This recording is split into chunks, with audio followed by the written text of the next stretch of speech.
Guys अब तक हमने देखा कि अंडरवर्ल्ड का गेट खुलने लगता है और उसके अंदर से 2 सुप्रीम डेविल्स बाहर आ जाते हैं और डार्क ट्रायड की पावर भी 100% तक पहुंच जाती है, जिस वजह से सारे मैजिक नाइट्स को लड़ने में काफी मुश्किल हो रही होती है। और यहाँ आस्ता क्लोवर किंगडम के डीमन को हराकर स्पेड किंगडम की तरफ बढ़ने लगता है। तो यहाँ पर नोवेल और उसके साथी अल्टीमेट मैजिक का यूज करके सभी डेविल्स को हराने लगते हैं। और अब आगे तब हम कुछ टाइम पहले का सीन देखते हैं जहाँ पर वाइस कैप्टन नैच डार्क ट्रायड को हराकर अंडरवर्ल्ड के गेट को बंद करने के बारे में सोचते हैं, पर उन्हें ये एहसास होता है कि सुप्रीम डेविल्स के वहाँ पर होने की वजह से वो ऐसा कुछ नहीं कर पाएंगे, जिस वजह से वो उन सुप्रीम डेविल्स को डांटे से अलग करने के बारे में सोचते हैं। तब यहाँ डांटे को कैप्टन जैक के साथ लड़ने में बहुत ज्यादा मजा आ रहा होता है और वाइस कैप्टन नैच उस लड़ाई को कैप्टन जैक पर छोड़ने की बात सोचते हैं, जिस वजह से वो अपने डेविल वॉल्गनर के साथ डेविल यूनियन बना लेते हैं और अपनी पावर्स के जरिए उन सुप्रीम डेविल्स को पकड़कर किसी और जगह पर ले जाते हैं,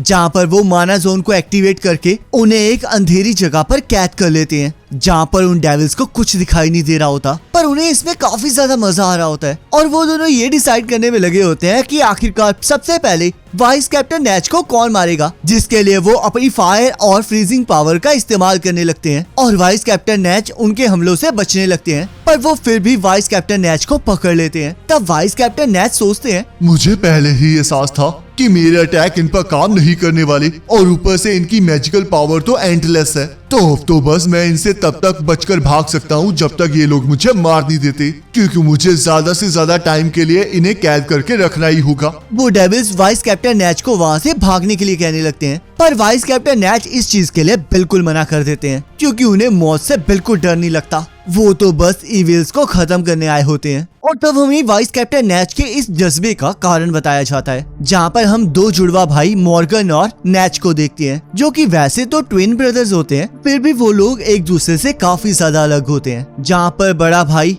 नैच एक गुंडा होता है और छोटा भाई मॉर्गन एक अच्छा पर्सन होता है, जिसने मैजिक नाइट्स को भी ज्वाइन किया होता है। तब मॉर्गन नैच को भी मैजिक नाइट्स को ज्वाइन करने के लिए कहता है, पर नैच को इसमें बिल्कुल भी इंटरेस्ट नहीं होता। तब कैप्टन यामी मॉर्गन को मिशन के लिए बुलाने आ जाते हैं और नैच ये देखकर काफी ज्यादा हैरान हो जाता है कि यामी जैसा बंदा भी मैजिक नाइट्स को ज्वाइन कर सकता है। तब हमें मॉर्गन और नैच का बचपन दिखाया जाता है, जहाँ पर बचपन से ही मॉर्गन लोगों की मदद करता था और वो अपने मैजिक एट्रीब्यूट की तरह ही लोगों की जिंदगी में रोशनी भर देता था, पर नैच उससे बिल्कुल अलग था। और जब नैच को ग्रेमोर मिली तब उसे पता चला कि उसके जैसा एक और पर्सन है जो कि डार्क मैजिक को यूज कर सकता है, और सिमिलर मैजिक एट्रीब्यूट होने के कारण उन दोनों में काफी अच्छी दोस्ती भी हो जाती है। और थोड़े टाइम बाद यामी और मॉर्गन ग्रेट डियर को ज्वाइन कर लेते हैं। वैसे गाइस अगर आपको याद ना हो तो मैं आपको बता दूं कि ग्रेट डियर विज़र्ड किंग की ही पुरानी मैजिक नाइट स्क्वाड थी, जिसमें विलियम और यामी दोनों थे। और जब विज़र्ड किंग को अपनी पदवी मिली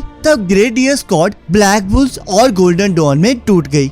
अब यहाँ पर मैजिक नाइट्स बनने के बाद यामी और मॉर्गन में काफी अच्छी दोस्ती हो जाती है और मॉर्गन अभी भी नैच को मैजिक नाइट को ज्वाइन करने के लिए कह रहा होता है, पर नैच को अभी भी इसमें बिल्कुल भी इंटरेस्ट नहीं होता। नैच के पेरेंट्स उसे घर का मुखिया बनने के लिए कहते हैं, नैच उन्हें मॉर्गन को चुनने के लिए कहता है। तब उसके पेरेंट्स उसे बताते हैं कि मॉर्गन के पास तो लाइट मैजिक है और उनके घर का मुखिया वही बन सकता है जिसके पास डार्क मैजिक हो, क्योंकि वो लोग काफी समय से डेविल्स के ऊपर स्टडी करते आए हैं और क्योंकि नैच के पास शैडो मैजिक है तो वो इस स्टडी को कंटिन्यू भी कर सकता है। तो नैच ये सुनकर थोड़ा डर जाता है, पर उसे इसमें और भी ज्यादा मजा आने लगता है और नैच खुद को इस काम में लगा देता है। और यहाँ यामी और मॉर्गन मैजिक नाइट्स में काफी ज्यादा फेमस हो जाते हैं। तब यहाँ नैच ने 4 डेविल्स के साथ अपना कॉन्ट्रैक्ट बना लिया होता है, जिससे कि नैच के फादर को लगता है कि वो एक जीनियस है और वो एक सुप्रीम डेविल लूसीफोगस के साथ कॉन्ट्रैक्ट बनाने के लिए एक कड़ा देती है, जिसे सुनकर नैच बहुत ज्यादा खुश हो जाता है। पर मॉर्गन नैच को ऐसा करने से मना करने लगता है और अपने पेरेंट्स को समझाने लगता है कि वो लोग फॉरबिडन मैजिक का यूज कर रहे हैं,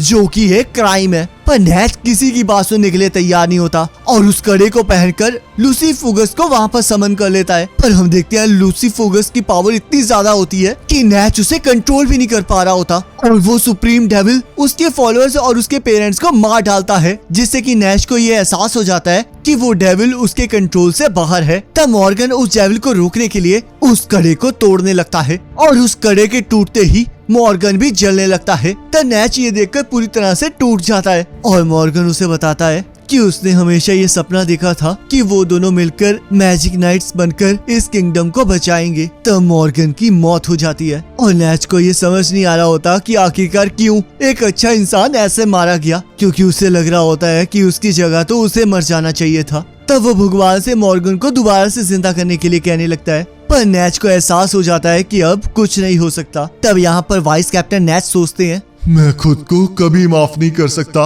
तो इसलिए अब मैं इन डेविल्स को रोकने के लिए कुछ भी करूंगा। मैं इन डेविल्स को किसी भी अच्छे लोगों को छूने नहीं दूंगा, तो इसलिए मैं यहीं पर अपनी लिमिट्स को सरपास करूंगा। मुझे मरने से बिल्कुल डर नहीं लगता, पर मुझे अभी इस सिचुएशन को देखना होगा ताकि हम लोग जीत सके, जिसके लिए मुझे इन डेविल्स का कुछ ना कुछ करना ही होगा। मेरे सारे डेविल्स मिड लेवल डेविल्स हैं, जो कि इन सुप्रीम डेविल्स का कुछ नहीं बिगाड़ सकते। मुझे मेरी लिमिट्स पता है और यही वो कारण था जिस वजह से मैं अब तक छुपकर काम करता आया हूँ। जब मेरा भाई मर गया था तब यामी ने मुझसे कहा था कि जब वो स्क्वाड बनाएगा तब मैं उसका वाइस कैप्टन बनूंगा, और मैंने तभी डिसाइड कर लिया था कि मैं किसी को भी अपने भाई की तरह मरने नहीं दूंगा। तब वाइस कैप्टन नैच क्लमडे और वल्गनार के साथ मिलकर डेविल यूनियन को फॉर्म कर लेते हैं, जिससे कि उनका मैजिक बढ़ जाता है और वो एक सिंगल स्पेल को इतना ज्यादा पावरफुल कर देते हैं जिससे कि उनकी पावर एक सुप्रीम डेविल जितनी हो जाती है, और वो उन सुप्रीम डेविल्स को अपने साथ साथ वहीं पर कैद करने लगते हैं। पर हम देखते हैं उन सुप्रीम डेविल्स की पावर अभी भी बहुत ज्यादा होती है और वो वाइस कैप्टन नैच की उस स्पेल को तोड़ देते हैं,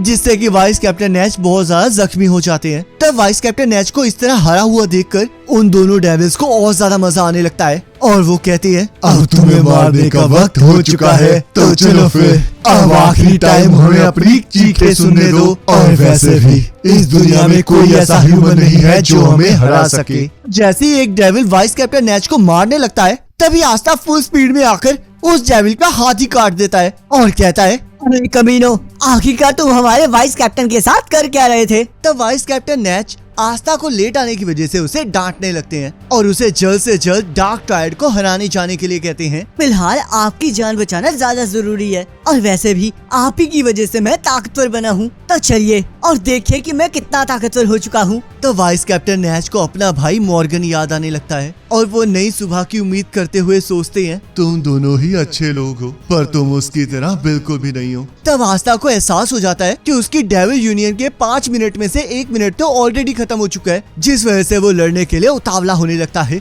और यहाँ पर सुप्रीम डेविल्स को भी ये देखकर मजा आने लगता है कि उस दुनिया में भी कोई ऐसा है जो उन्हें एंटरटेन कर सकता है। तब उनकी और आस्था की लड़ाई स्टार्ट हो जाती है, जहाँ आस्था उनके मैजिक को काटना स्टार्ट कर देता है और जैसे ही एक डेविल पर हमला करने लगता है, वैसे ही उस डेविल की बॉडी गायब हो जाती है और वो दोनों सुप्रीम डेविल अपने मैजिक के साथ ही कंबाइन हो जाती है, जिस वजह से आस्था उन पर वार नहीं कर पा रहा होता और उन्हें आस्था की ये बेबसी देखकर बहुत मजा आ रहा होता है। पर तभी आस्था अपनी डीमन डिस्ट्रॉयर स्वॉर्ड को निकालता है, जो कि उनके स्पेल को नलीफाई कर देती है और आस्था एक सुप्रीम डेविल नामाहा को अपनी दूसरी स्वॉर्ड से काट देता है। ये कितनी बेइज्जती वाली बात है नमा कि इसने सबसे पहले तुम पर हमला किया, और ये इसकी सबसे बड़ी बेवकूफी है, क्योंकि अब हम लोग इकट्ठे होकर सच में इसके साथ खेल सकते हैं। तब हम देखते हैं वो दोनों डेविल्स मर्ज हो जाते हैं, जिसे देखकर आस्था और वाइस कैप्टन नैच दोनों ही शॉक हो जाते हैं और वाइस कैप्टन नैच को ये एहसास हो जाता है कि उनकी पावर बहुत ज्यादा बढ़ चुकी है। पर क्योंकि बेचारा आस्था मैजिक को महसूस नहीं कर सकता, तो उस बेचारे को कुछ समझ नहीं आ रहा होता,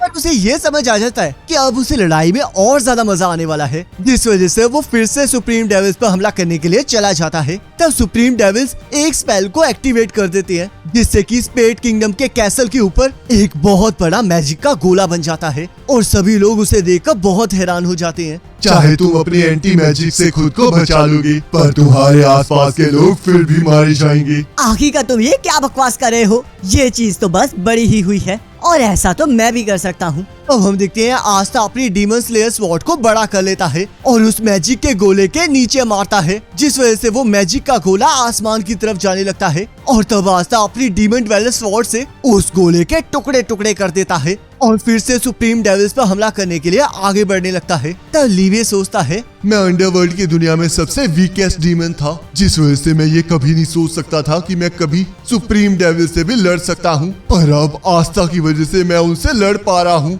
आखिरकार ये कैसा बंदा है? आखिरकार हमारे अटैक्स इस पर काम क्यों नहीं कर रहे हैं? ऐसी चीज को तो यहाँ पर एग्जिस्ट ही नहीं करना चाहिए था। और आखिरकार मुझे ये कैसे इमोशंस महसूस हो रहे हैं? तब लीवे सोचता है हाईएस्ट डेविल्स को आज तक किसी ने भी चैलेंज नहीं किया, क्योंकि उनके टक्कर का कभी कोई था ही नहीं। पर आज आस्था ने उन्हें टक्कर देकर उनके अंदर एक डर बैठा दिया है। तो सुप्रीम डेविल्स को याद आता है कि आस्था का डेविल यूनियन तो बस 5 मिनट के लिए ही वर्क करेगा, जिस वजह से वो आस्था से बचकर वहाँ से भागने लगते हैं। और आस्था भी अपनी फुल स्पीड के बावजूद भी उनका पीछा नहीं कर पा रहा होता। पर तभी कैप्टन नैच आकर उन्हें पकड़ लेते हैं और सोचते हैं किसने सोचा था कि कभी ऐसा दिन भी आएगा कि एक सुप्रीम डीमन जिसके पास बहुत सारी मैजिकल पावर्स है, वो उस ह्यूमन और डेविल से हारेगा जिसके पास कोई मैजिकल पावर भी नहीं है। तब आस्था वाइस कैप्टन नैच की मदद से सुप्रीम डेविल्स पर हमला करने में कामयाब हो जाता है और उन्हें बीच में से काट डालता है, जिससे कि वो सुप्रीम डेविल्स हवा में ही गायब हो जाते हैं। और उसी टाइम आस्था और लीवे का यूनियन भी खत्म हो जाता है। और गाइस इसी के साथ ये पार्ट कंप्लीट हो जाता है। अब आप मुझे कमेंट करके जरूर बताना कि आपको ये वाला पार्ट कैसा लगा। बाकी नेक्स्ट पार्ट का लिंक आपके स्क्रीन पर आ रहा होगा, उस पर क्लिक करके अगले पार्ट को देख सकते हो।